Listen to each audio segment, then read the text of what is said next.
Voilà, nous émettons depuis la capitale de la République démocratique du Congo.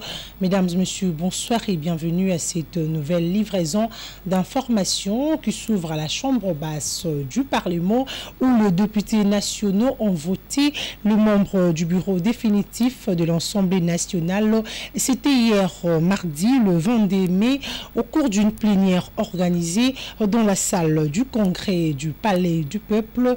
Élu de Bukavu dans la province du Sud Kivu, Vital Kamerhe succède à Christophe Mbossonkodia au poste de la présidence de l'Assemblée nationale. Plus de détails avec Benjamin Mongedi.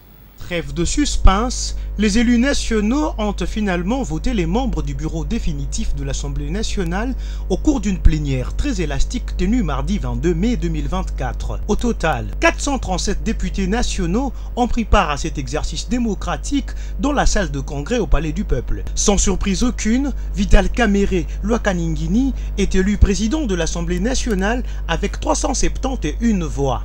Un comeback signé 15 ans après sous les précédents régimes, soit en 2007.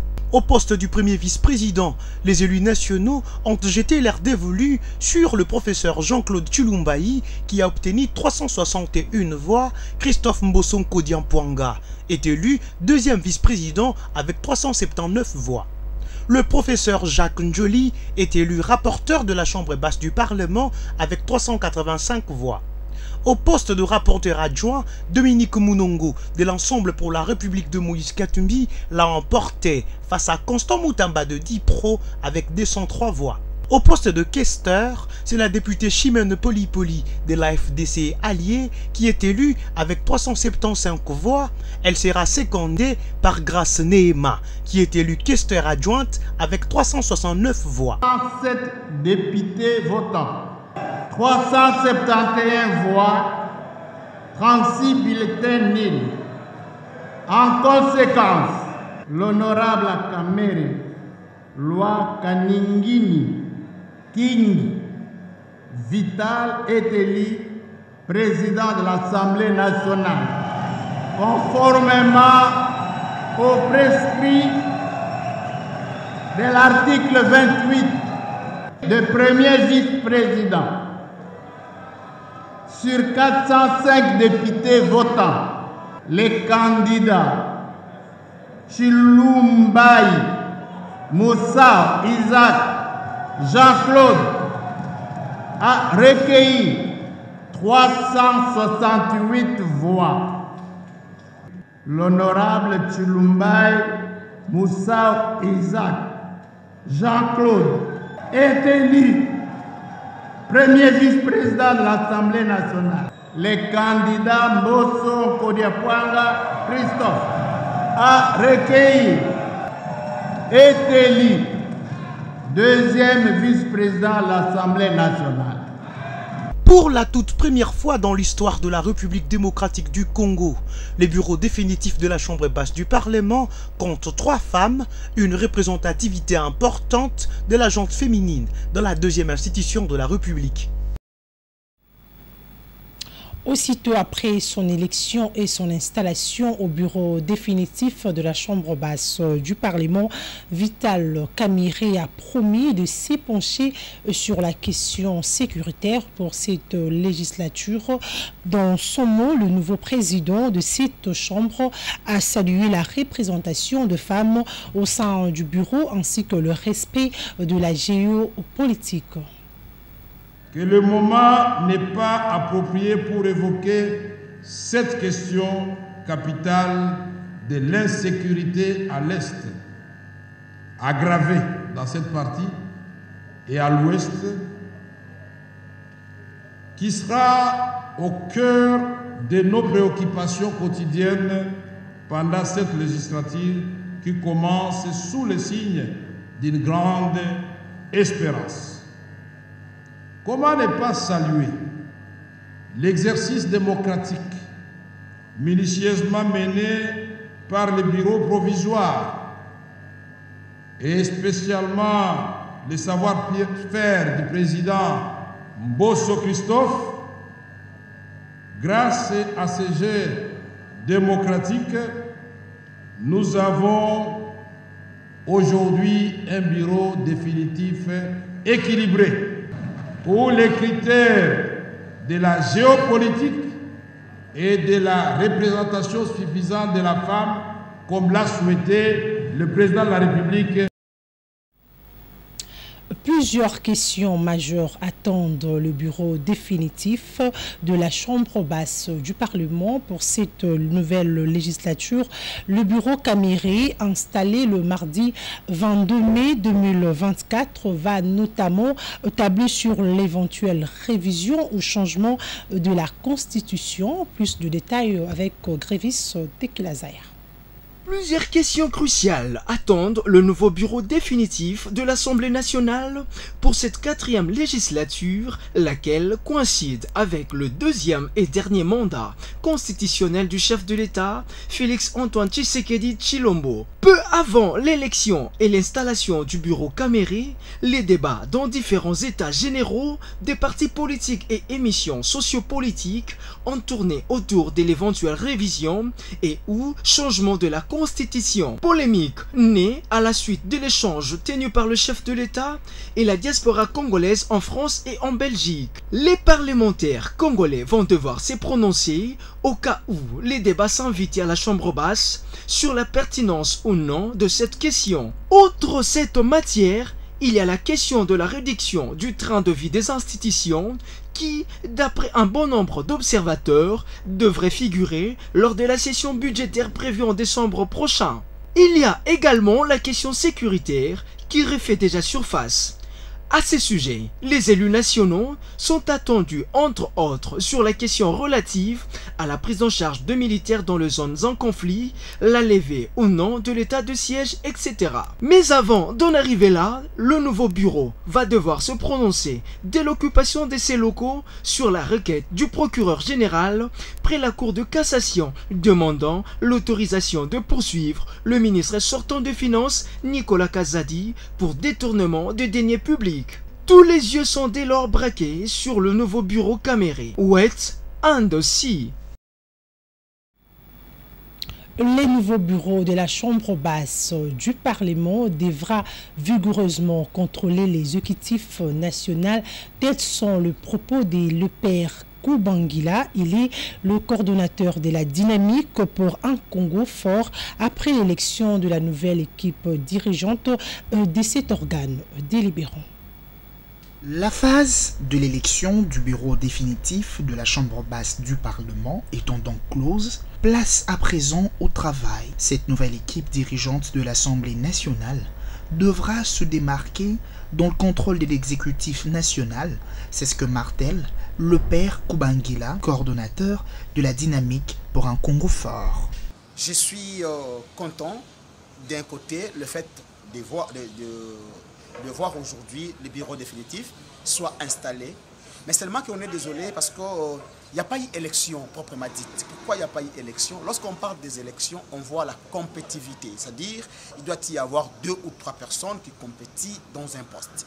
Mais fort malheureusement, pour l'Union sacrée, ils ont subi les dictats de leur maître qui est le président de la République, d'ailleurs le menaçant parce que le chef avait dit si le manœuvre persistait, il allait dissoudre le Parlement. Bon, le défi sont les gens parce que les preneurs de défi, vous savez, l'Assemblée nationale a pour rôle de voter les lois et contrôler le gouvernement. Alors il faudrait qu'à l'exercice, en fait, ces bureaux aient au moins les contrôles citoyens. Il faudrait que ces bureaux soient à l'auteur de ces contrôles. Nous avons vu avec Mbosso comment est-ce que l'Assemblée nationale était transformée, je ne sais pas moi, à une salle de la scène théâtrale. Mais je pense qu'avec M. Vital Caméré, que nous connaissons, on aura réellement des contrôles parlementaires dignes de son nom. S'agissant de l'éventualité de la révision de la Constitution, le père Kubangila décourage le nouveau bureau de cet organe délibérant à travailler dans ce sens. Bon, personnellement, moi je pense que la grande responsabilité nous revient, nous peuple, moi le père Kubangila et vous, messieurs les journalistes. Parce que la Constitution est une affaire de la population et non une affaire de quelques députés. Les 500 députés, il est vrai, selon la loi, ils représentent la population. Mais il y a aussi une portion de la population qui ne s'y retrouve pas dans cette Assemblée nationale. Alors, nous sommes vigilants. Nous, de l'opposition, surtout, nous sommes vigilants. Parce que nous savons que l'Union sacrée, avec leur bilan catastrophique, ils ne sont pas prêts à quitter les pouvoirs. Alors, si dans leur chef, s'ils pensent qu'avec ces bureaux, ils peuvent trapatouiller la Constitution, mais moi, je pense que le dernier mot nous reviendra. Notons que Vital Kamerhe est le président de l'Assemblée nationale le mercredi 22 mai dernier avec un total de 371 voix. Signalons par ailleurs que la remise et reprise entre le bureau provisoire et le nouveau bureau définitif est prévue pour ce vendredi 23 mai 2024. Et puis pendant ces temps, le président de la République, Félix-Antoine Tshisekedi Tshilombo, a reçu en audience ce jeudi 23 mai les lettres de créance de 3 nouveaux ambassadeurs non résidents, extraordinaires et plénipotentiaires accrédités en République démocratique du Congo. Il s'agit de Meszaros de la Hongrie avec comme résidence à Nairobi au Kenya, Wanding Alberg du Danemark, résident à Kampala en Ouganda, et Mourad Bassar du Pakistan qui réside à Harare au Zimbabwe. Plusieurs familles de victimes de la tuerie rwandaise au camp de la 8e CEPAC et Lushagala à l'ouest de la ville de Goma ont reçu le mercredi 22 mai de fonds de la part de la FONAREV. La cérémonie s'est déroulée au siège du gouvernement provincial de Nord-Kivu. Les familles des déplacés tués par l'artillerie de l'armée rwandaise à l'ouest de Goma le 3 mai dernier ont reçu des fonds de la part du point focal des FONAREV au Nord Kivu, M. Igo Chubaka Boudao. La remise de ces enveloppes a eu lieu ce mercredi 22 mai 2024 au gouvernorat du Nord Kivu en présence de l'autorité provinciale représentée par la conseillère principale en charge des affaires sociales, Mme Priska Luanda Kamala.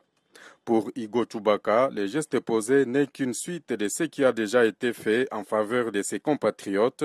Il ajoute que ces fonds permettront aux bénéficiaires de bien faire la levée des deuils de leurs proches. Toujours dans la continuité des actionnements centrales via la technicité du FONAREV, nous sommes venus voir les autres familles qui étaient absentes le jour de la distribution des enveloppes pour l'assistance au deuil. Ça symbolise en tant que Bantou, le président de la République a décidé, a instruit le gouvernement de pouvoir pas seulement enterrer dignement nos compatriotes, mais aussi donner aux familles une enveloppe les aidant à pouvoir clôturer le deuil, à pouvoir, comme on dit en swahili, kusambariza kilio. Le message particulier aux victimes, c'est qu'ils puissent tenir fort et que le président de la République ainsi que nos forces armées sont arrache-pied pour pouvoir les ramener chez eux dans la paix et dans la sérénité. Rappelons que l'armée rwandaise avait tué 35 déplacés de guerre et blessé 37 autres. Ces décès ont été enterrés dignement le mercredi 15 mai au nouveau cimetière Génocoste à Kibati dans le territoire de Nyiragongo. D'une province à une autre, rendons-nous dans la province du Kasaï central, précisément au Kananga, où l'école primaire Njilamwipe est dans un état de délabrement très avancé. Cet établissement scolaire fait face à plusieurs difficultés qui rabaissent le niveau de l'enseignement. Il s'agit notamment de manque de bancs et de matériel didactique. Les enseignants en appellent à l'intervention des autorités congolaises en vue de mettre fin au calvaire dont font face les écoliers censés uriner dans les locaux par faute des installations. En République démocratique du Congo, la gratuité de l'enseignement de base s'avérait être l'un des facteurs d'accès des enfants et des jeunes à l'éducation. Cependant, cette prérogative mise en application par le chef de l'État, Félix-Antoine Tshisekedi Tshilombo, depuis 2019, a eu non seulement des conséquences positives, mais aussi des répercussions négatives. À Kananga, au Kasaï central, l'augmentation du nombre d'élèves dans les salles de classe, les manques de bancs, le manque de matériel didactique, un salaire insignifiant ne permettant pas aux enseignants de nouer les deux bouts du mois, n'ont fait que ramener au rabais la qualité de l'enseignement dans plusieurs établissements scolaires. Nous sommes à l'école primaire Ndjila Mwimpe. Ici, le constat est plus amer. L'état délabré et insalubre de ces lieux qui accueillent et forment les élites de demain laisse à désirer. Pas de toilettes. Les écoliers urinent dans les locaux alors que certains d'entre eux se mettent à même le sol par faute de bancs. Abandonnés et déconsidérés, les vendeurs ont fait de l'entrée de cette école publique un marché. Face à cette situation tant alarmante que révoltante, les enseignants s'expriment. Moi, je suis enseignant ici depuis 1996 jusqu'à présent. Alors, vu que je suis ancien de longtemps, je fais maintenant l'intérim, mais l'école est vraiment dans un état de délabrement très avancé. Alors, il n'y a pas de bancs, les enfants se mettent même à sol. Bon, vous voyez vous-même, il n'y a même pas de porte, ainsi de suite. Alors, nous souffrons vraiment. Nous demandons votre rescousse, vraiment, votre secours pour que vous puissiez aussi réhabiliter cette école. Quand ça vient, sans mâcher les mots, il y a vraiment le tribalisme, pour bien dire. Donc, il y a des écoles où on cible, mais là où il y a des parentés, on cible les écoles qui ont des parentés avec la hiérarchie. Alors, raison pour laquelle nous sommes abandonnés à notre triste sort, vraiment. L'éducation est la clé qui ouvre la porte de l'avenir, dit-on. Les autorités congolaises sont priées de sauver les futurs des enfants du Kananga et pourquoi pas ceux de tout Kasaï. Et puisqu'on parle de délabrement, Monsieur Jedam prenons cet élément en rapport avec la dégradation de voies dans la capitale congolaise. Vous le savez tous qu'il n'est pas facile de circuler sur les routes de Kinshasa ces derniers temps. Plusieurs voies principales, intermédiaires ou secondaires demeurent dans un état de délabrement très avancé. Un tour à travers la mégalopole congolaise permet de comprendre à quel point les infrastructures dont d'autres réhabilitées il y a peu sont abandonnées, ni de pôle par ici, flaque d'eau par là. Les acteurs de la capitale de la République démocratique du Congo laissent à désirer. Ce constat a été fait pour vous par Ginette Matoko.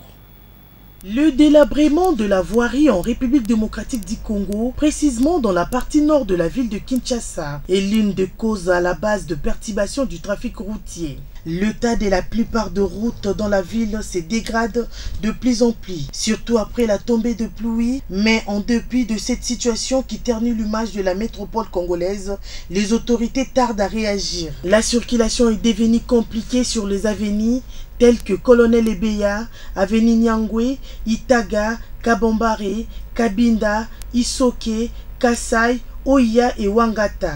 La liste n'est pas exhaustive.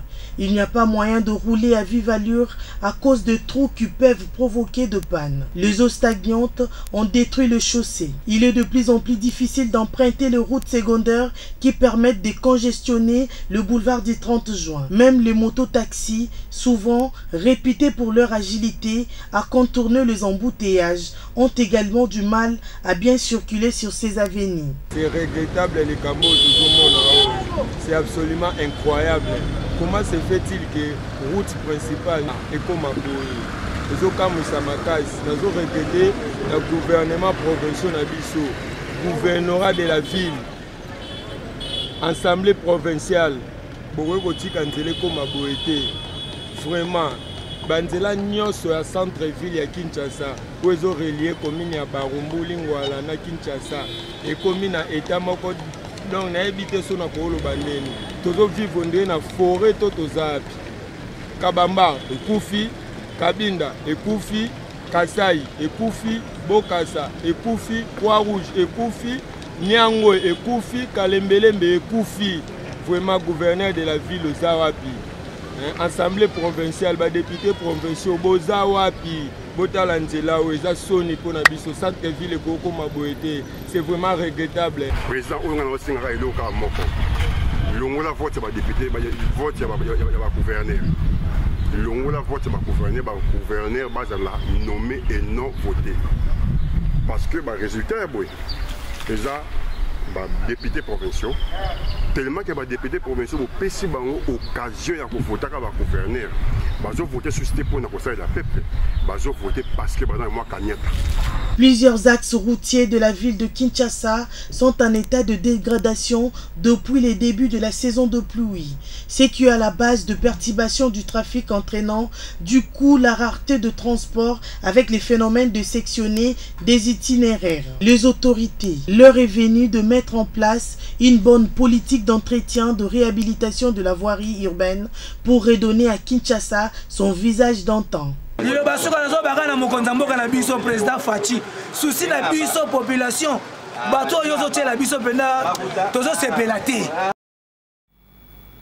Et puis en sport, derby Luchois, le tout-puissant Mazembe a réussi à s'imposer le mercredi 22 mai face à Lupopo dans la ville Cuprifère. Vous le savez, nous sommes dans la province du Haut-Katanga. Les hommes des Lamine Ndiaye préservent ainsi leur première place avec 32 points au compteur après 12 matchs joués.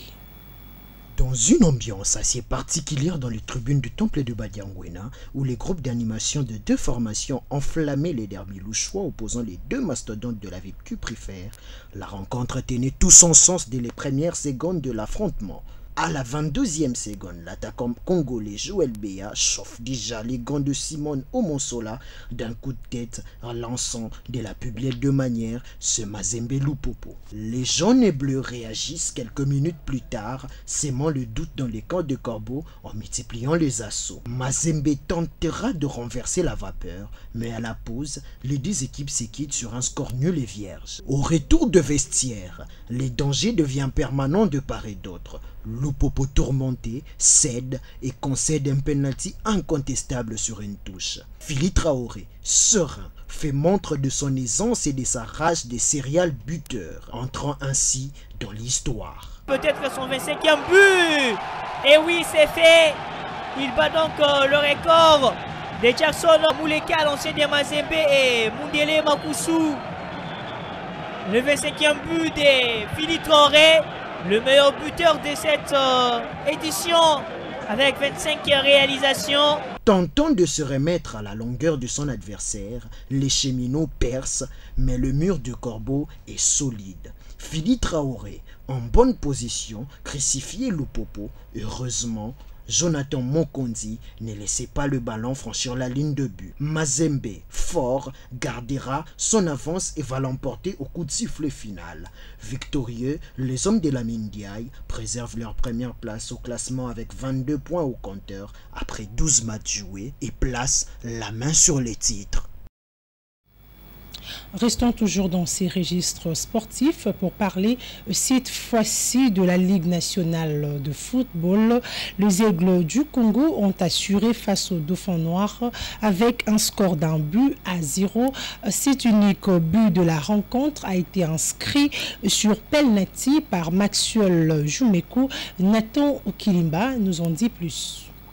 Le stade de Martyr a servi de cadre idéal pour la rencontre opposant les FC Les Aigles du Congo face à l'AS Dauphins noirs de Goma. Bien que vide sur l'aire de jeu, le protagoniste rendait la rencontre alléchante. Dans un jeu de ping-pong d'occasion franche, le FC Les Aigles du Congo a imposé ses marques dans cette rencontre. Maxwell Jumeku, sur penalty, sera le seul buteur de ce match, battant Jackson Lunanga. Sport, Jumeku face à Lunanga, c'est très bien placé. Le but du FC Les Aigles du Congo. Le reste de l'affrontement sera froide, moins rythmé, mais mouvementé par des occasions non concrétisées de part et d'autre. Les protégés de Luc Heimel gardent leur 5e place au classement avec 17 points en 12 matchs livrés, tandis que les hommes de Guilou Sadissou occupent la 6e marche du podium avec 10 points et clôturent ainsi leur phase de play-off. Voilà, c'est par cette note sportive que nous bouclons cette session d'information, une édition coordonnée par Ginette Matoko, le tout sous la supervision de Grévis Tekilazaya. Au nom de l'équipe technique et rédactionnelle, nous vous remercions de nous avoir suivis.